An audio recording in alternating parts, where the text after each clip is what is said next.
Let's go to the gun reporter, columnist and radio host from Adelaide, South Australia. David Penberthy joins us again. Pembo, you must be fired up as this election looms so close now. And I heard your thoughts on radio this morning. I picked them up online where you talked about ScoMo's encounter on the soccer field with a little Luca in Devonport. And you said it proved that he's a massive dork, but that's not such a bad thing politically.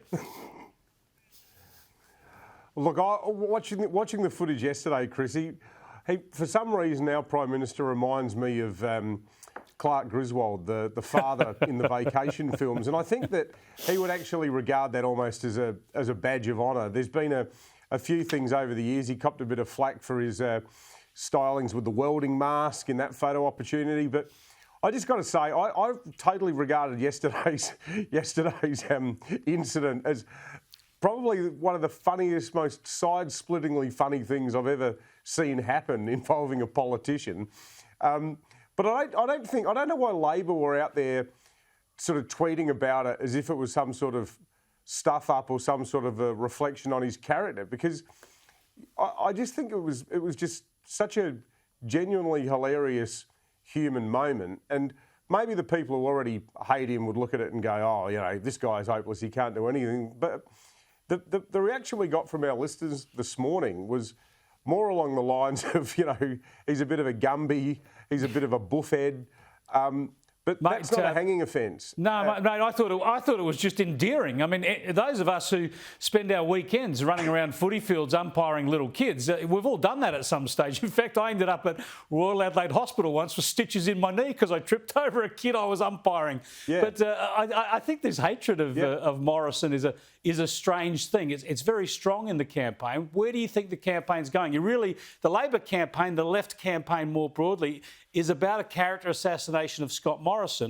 And Albo's had such a bumbling campaign, but it doesn't seem to have cost him any bark. Look, almost down to the exact timing of the election, it feels so much like it did 3 years ago when you know, 3 days out we were told that Bill Shorten was this unstoppable juggernaut.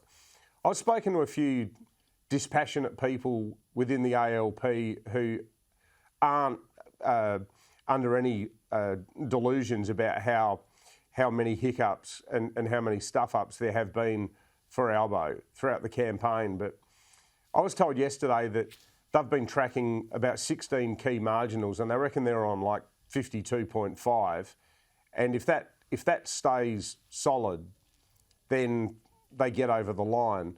But I still would not be surprised. And to your term earlier, mate, where you talk about the soft Tory vote, I do think that a lot of people feel like it's uncool, even shameful to admit that they're going to vote coalition in certain parts of Australia, and that the vote could potentially be higher.